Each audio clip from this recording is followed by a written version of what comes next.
When Margaret Thatcher became the Prime Minister of England in 1979, she knew that she would have to deal with the ongoing conflict in Northern Ireland. But she probably didn't realise just how close she would come to losing her life because of it.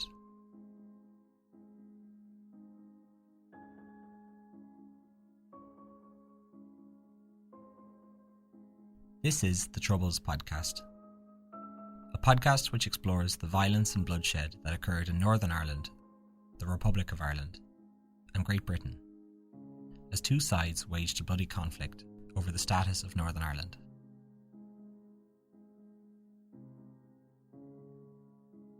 By the early 70s, the Provisional IRA had expanded their bombing campaign into England. They believed that a bombing campaign in England would increase pressure from the British public for their government to withdraw from Northern Ireland. It also brought the violence to the doorstep of the English people. Margaret Thatcher was a prominent Conservative politician who became the Prime Minister in 1979. She led with a firm hand and was disliked by both nationalists and unionists at different stages in her career.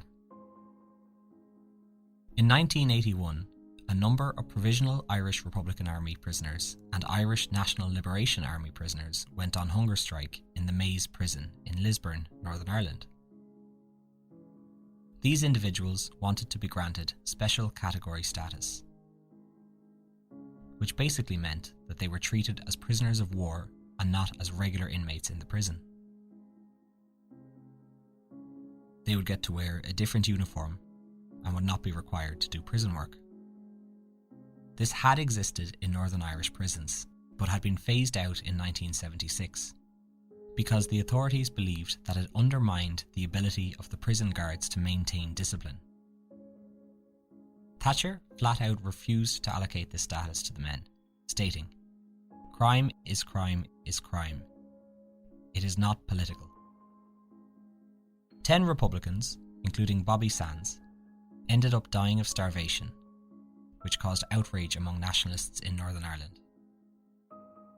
The Provisional IRA blamed Thatcher and the British government for the death of the hunger strikers and vowed that they would have revenge.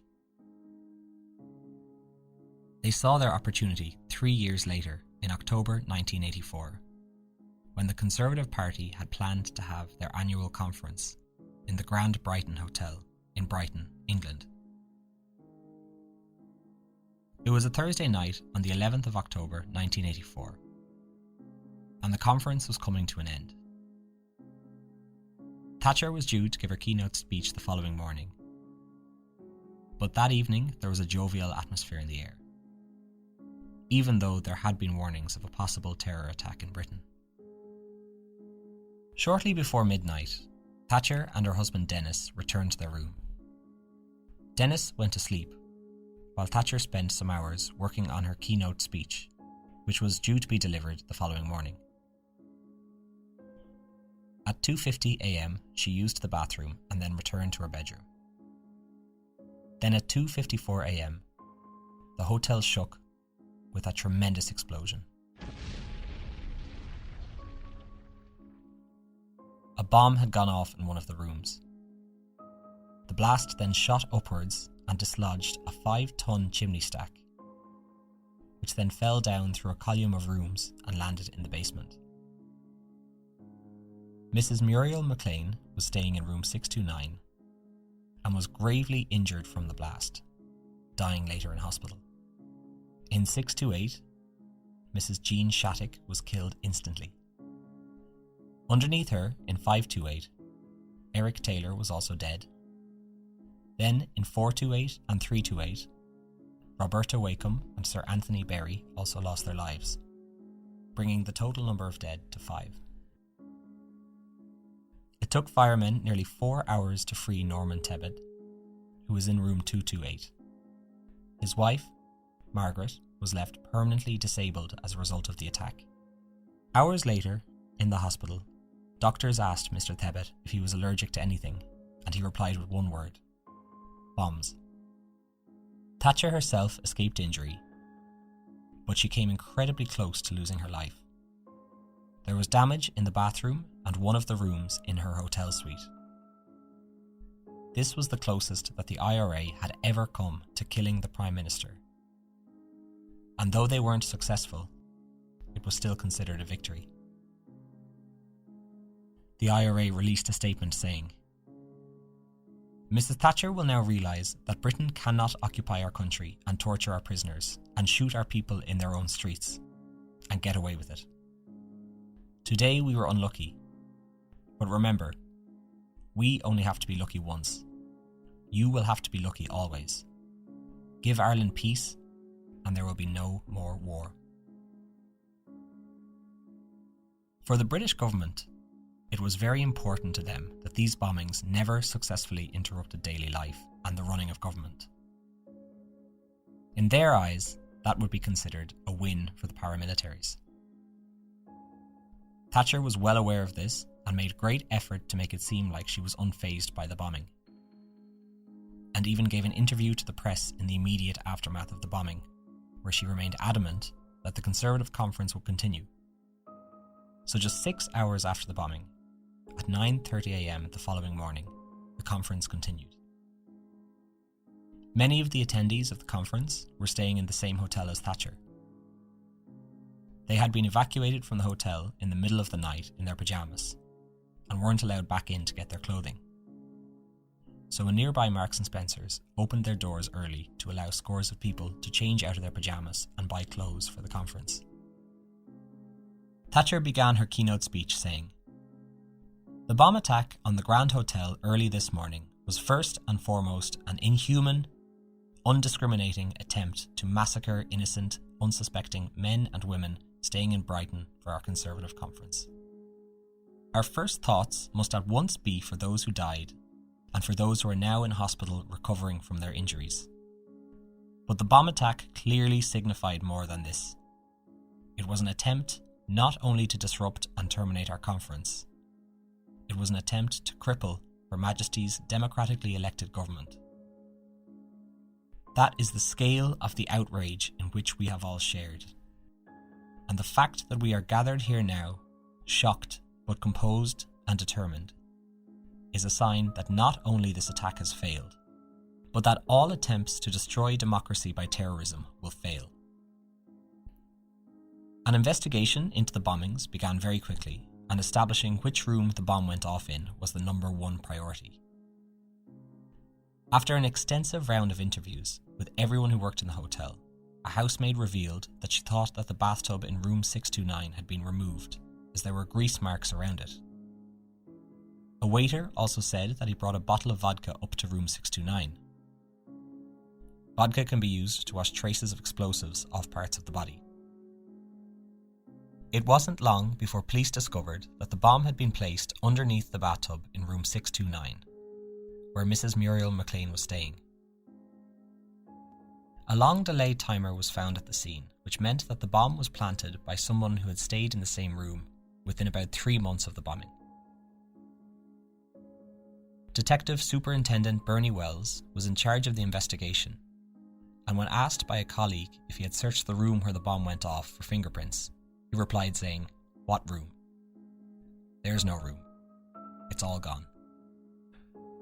Over 4,000 bin loads of debris were taken from the scene to be investigated. There was a huge sense of urgency to find the culprit.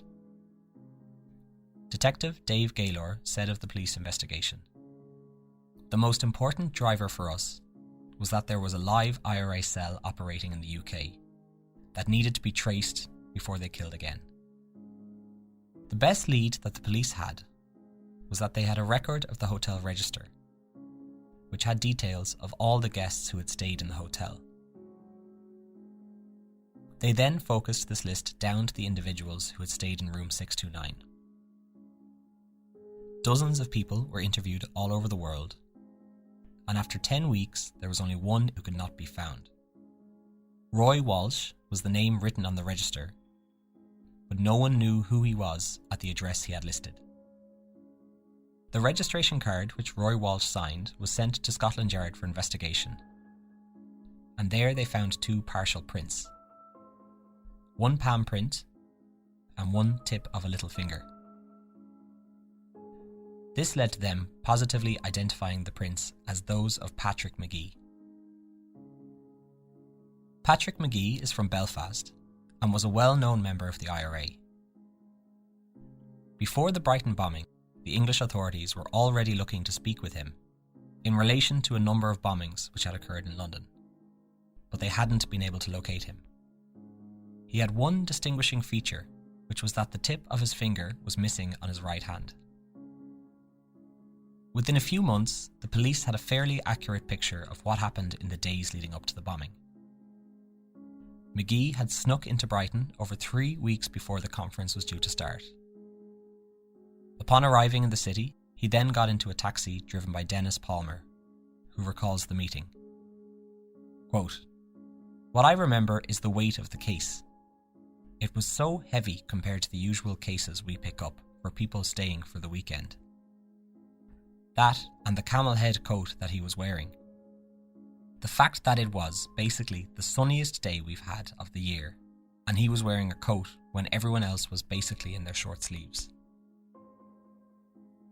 Magee got to the hotel and paid in cash, staying for 3 days. He said that he wanted a room at the front of the hotel because he predicted that most of the cabinet would also be staying there. So it was the perfect place to plant a bomb. None of the staff could identify him, though the night porter believed that there was a second man in room 629 with Magee. This second man has never been confirmed nor identified. Though police couldn't find Magee, they focused their efforts on his associates in Northern Ireland, and in particular his wife Eileen, who had been making monthly trips from Belfast to Dublin. They then began to suspect that Magee was hiding out in Dublin. Irish police were tipped off and eventually discovered that Magee was living out in the open in Ballymun, an area on the north side of Dublin City. He had no idea that police were even looking for him at this stage, and his name hadn't been released to the public yet.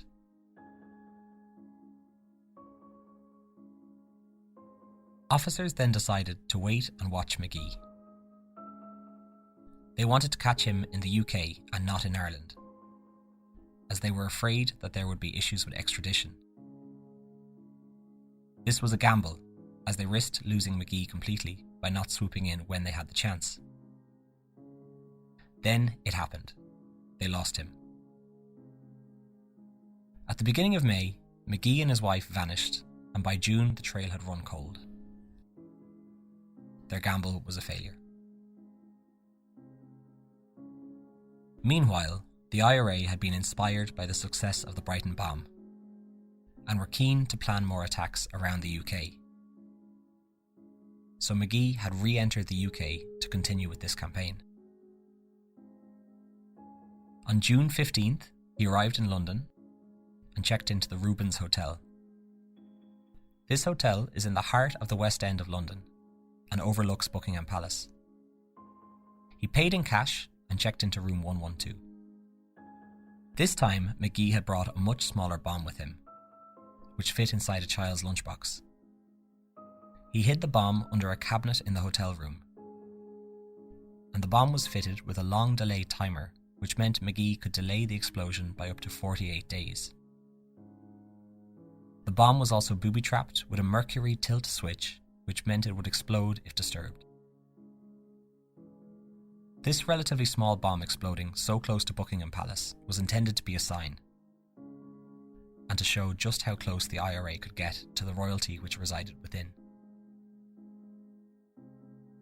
Magee checked out the following day and checked into a different hotel, the Gloucester. On June 20th, he rented a flat in the East End where he paid 2 months' rent in advance. He also hid a revolver in the floorboards of his new apartment. Magee was probably the most wanted man in England at this time, and Scotland Yard, who were only 4 miles away, had no idea he was even in the country. Back in Ireland, authorities found what appeared to be a training camp for bombers in the northern Dublin town of Lusk, and there was a heightened tension to find Magee before he attacked again in England. And it was Peter Sherry who would eventually lead investigators to Magee in the end. Peter Sherry was a bomb maker for the IRA, and the police in Northern Ireland had been secretly tailing him for 2 years. He had been accused of attempted murder in Northern Ireland, but the case collapsed. Police still considered him a threat and were following his every movement, as they suspected he was involved in the planning of a new bombing campaign in Britain.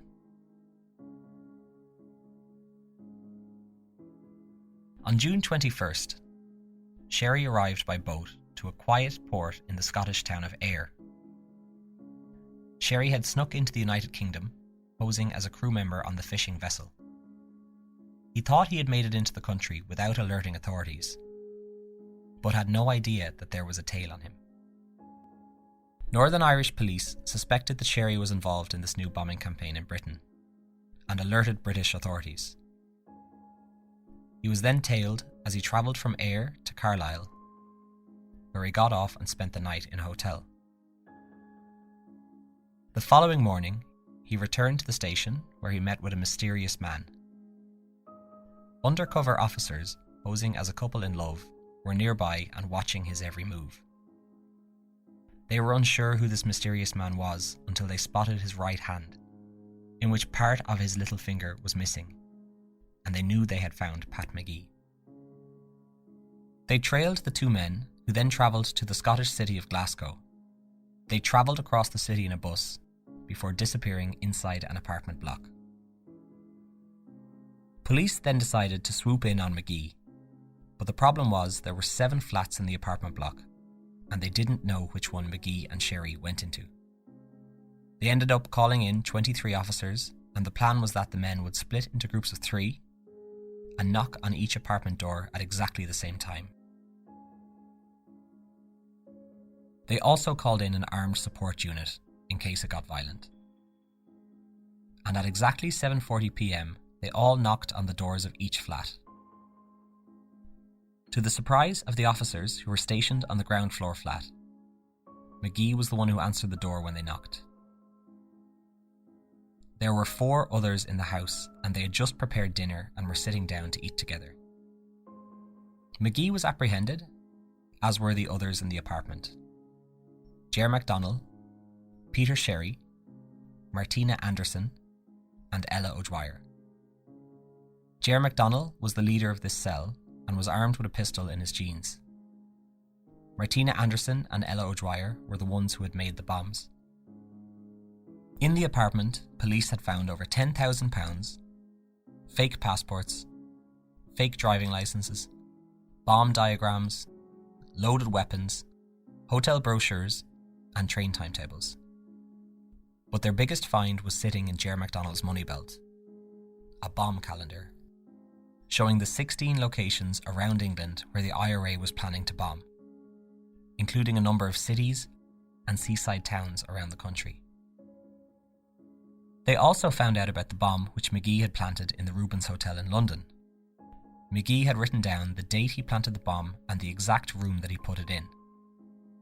Police rushed to the Rubens Hotel to deactivate the bomb, but even with all this information, it still took officers over 3 hours to find the bomb. The 4 were questioned for hours, but remained tight-lipped about the location of other explosives. As a precaution, thousands of hotels around England were evacuated and searched. A letter was then found on one of the 4 which led police to a house in London where they struck gold. In the London house, police found Donal Craig, who was the London contact for this particular cell. Donal was new to the IRA and had not gotten off to a great start. He was hired as a fixer, and it was his job to arrange for cars and flats for the members in London. But he had made some mistakes. He had hired a getaway car with only 2 doors, and also rented a safe house with only 1 exit. As well as that, he accidentally used his real name a number of times when renting cars and flats. He was also constantly fighting with other members in the cell. Eventually, he had become disillusioned with the IRA, and in his letter he explained that he wanted out. This letter was found on Pat McGee. When interrogated, Craig cracked immediately and told police everything. He took them to another house in Glasgow, and there police found bags full of explosives, detonators, and 15 long delay timers which were already set and running. They also found a number of rifles from Eastern Europe and a number of other items. In 1985, the 4 individuals were brought before a judge and were all handed life sentences for their role in the attacks. Patrick McGee was found guilty of the bombing and given 8 life sentences. It was intended that he serve at least 35 years in prison, with the judge describing McGee as a man of exceptional cruelty and inhumanity. McGee was released in 1999 under the terms of the Good Friday Agreement, after serving 14 years of his sentence, along with the others involved in the bombing. While in prison, McGee wrote a PhD, and after he was released, he began to devote his life to peace and building bridges with those affected by the attacks. He began a friendship with Joe Berry, whose father, Anthony, was killed in the Brighton hotel bombing. Since their first meeting, the two have appeared together over 300 times and have travelled the world to discuss conflict resolution. McGee says of the Brighton bombing, "The hunger strike destroyed the notion of criminalisation, and the Brighton bombing destroyed the notion of containment. After Brighton, anything was possible. And the British, for the first time, began to look very differently at us. Even the IRA itself, I believe, began to fully accept the priority of the campaign in England." McGee regrets the deaths that he caused, but believes that there was no other solution. Quote, "I regret the deaths at Brighton. I deeply regret that anyone had to lose their lives. But at the time, did the Tory ruling class expect to remain immune from what their frontline troops were doing to us?" When asked about forgiving McGee, Norman Tebbit, whose wife was left disabled from the blast, said, "I'm often asked if I can find it in my heart to forgive the creature, Patrick McGee. That is not possible, for he has never repented."